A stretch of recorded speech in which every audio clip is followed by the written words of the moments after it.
ഹൂതികളുടെ ക്യാമ്പിന് നേരെ മാരകമായ ആക്രമണം നടത്തിയിരിക്കുകയാണ് അമേരിക്ക. ഹൂതി വിമതർക്ക് വേണ്ട സഹായങ്ങൾ എത്തുന്ന യമനിലെ ഇന്ധന തുറമുഖമായ റാസ് ഈസ US സൈന്യം തകർത്ത് തരിപ്പണമാക്കിയിരിക്കുകയാണ്. പടിഞ്ഞാറൻ യമനിലെ ഈ തുറമുഖത്ത് വ്യാഴാഴ്ച US നടത്തിയ ആക്രമണത്തിൽ 38 പേർ കൊല്ലപ്പെട്ടതായാണ് റിപ്പോർട്ട്. നിരവധി പേർക്ക് പരിക്കേൽക്കുകയും ചെയ്തിട്ടുണ്ട്.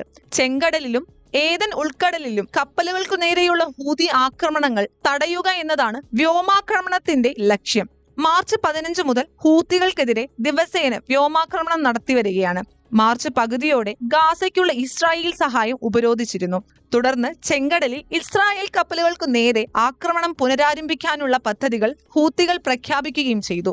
ശേഷമാണ് ഹൂത്തികൾക്കെതിരെ നിർണായകവും ശക്തവുമായ സൈനിക നടപടി ആരംഭിക്കാൻ US സൈന്യത്തോട് US president Donald Trump ഉത്തരവിട്ടത്. ഇസ്രായേൽ ഗാസ യുദ്ധത്തിന്റെ പശ്ചാത്തലത്തിൽ ഗാസ ഇസ്രായേലിന്റെ കടുത്ത ആക്രമണങ്ങൾ നേരിടേണ്ടി വരുന്നു. ഗാസയിലെ പലസ്തീനുകൾക്കുള്ള ഐക്യദാർഢ്യം ചൂണ്ടിക്കാട്ടി 2023 അവസാനത്തോടെയാണ് വിമതർ ആക്രമണം ആരംഭിച്ചത്. ഇറാൻ പിന്തുണയുള്ള ഹൂത്തി തീവ്രവാദികൾക്കുള്ള ഇന്ധന സ്രോതസ് ഇല്ലാതാക്കാനും 10 വർഷത്തിലേറെയായി മുഴുവൻ മേഖലയെയും ഭയപ്പെടുത്താനുള്ള ഹൂത്തികളുടെ ശ്രമങ്ങൾക്ക് ധനസഹായം നൽകിയ നിയമവിരുദ്ധ വരുമാനം ഇല്ലാതായി എന്ന് ഈ നടപടി ഉറപ്പാക്കിയെന്നും US സേനാ നടപടി സ്വീകരിച്ചതായി US സെൻട്രൽ കമാൻഡ് ഒരു പ്രസ്താവനയിൽ പറഞ്ഞു.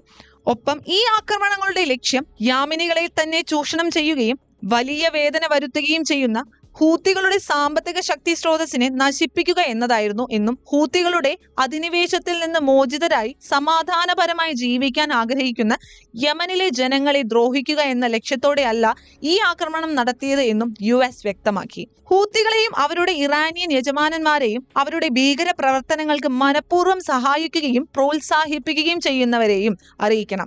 ഒരു തീവ്രവാദ സംഘടനയിലേക്ക് ഇന്ധനത്തിന്റെയും യുദ്ധസാമഗ്രികളുടെയും നിയമവിരുദ്ധമായ കള്ളക്കടത്ത് ലോകം അംഗീകരിക്കില്ല എന്നും US സെൻട്രൽ കമാൻഡ് പ്രസ്താവന വ്യക്തമാക്കി. ഈ വർഷം ആദ്യം വിമതരെ ഒരു വിദേശ ഭീകര സംഘടനയായി വാഷിംഗ്ടൺ പ്രഖ്യാപിച്ചിരുന്നു. കപ്പലുകൾക്ക് റാസ് ഈസ തുറമുഖം വഴി ഇന്ധനം വിതരണം ചെയ്യുന്നത് തുടർന്നു എന്ന് ഇന്ധനത്തിന്റെ ഉറവിടം വ്യക്തമാക്കാതെ സൈനിക കമാൻഡ് കൂട്ടിച്ചേർത്തു. ചെങ്കടലിലെ യമന്റെ പടിഞ്ഞാറൻ തീരത്താണ് തുറമുഖം സ്ഥിതി ചെയ്യുന്നത്. ലോക ഷിപ്പിംഗ് ഗതാഗതത്തിന്റെ 12% വരെ വഹിക്കുന്ന ഒരു സുപ്രധാന പാതയാണിത്. ഈ നിർണായകമായ പാതയിലെ ഹൂത്തികളുടെ ആക്രമണങ്ങൾ സൂയസ് കനാലിലൂടെ കപ്പലുകൾ കടന്നുപോകുന്നത് തടഞ്ഞു.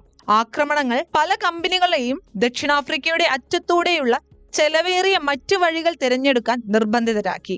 ഇറാൻ പിന്തുണയുള്ള ഹൂത്തികൾ തങ്ങളുടെ സൈനിക പ്രവർത്തനങ്ങൾ നിലനിർത്തുന്നതിനും നിയന്ത്രണായുധമായും ഇറക്കുമതിയിൽ നിന്നുള്ള ലാഭം തട്ടിയെടുത്ത് സാമ്പത്തിക നേട്ടം ഉണ്ടാക്കുന്നതിനും ഇന്ധനം ഉപയോഗിക്കുന്നു. ഏപ്രിൽ 5 മുതൽ പ്രാബല്യത്തിൽ വന്ന വിദേശ ഭീകര പദവി ഉണ്ടായിരുന്നിട്ടും റാസ് ഈസ തുറമുഖം വഴി കപ്പലുകൾ ഇന്ധനം വിതരണം ചെയ്യുന്നത് തുടർന്നു.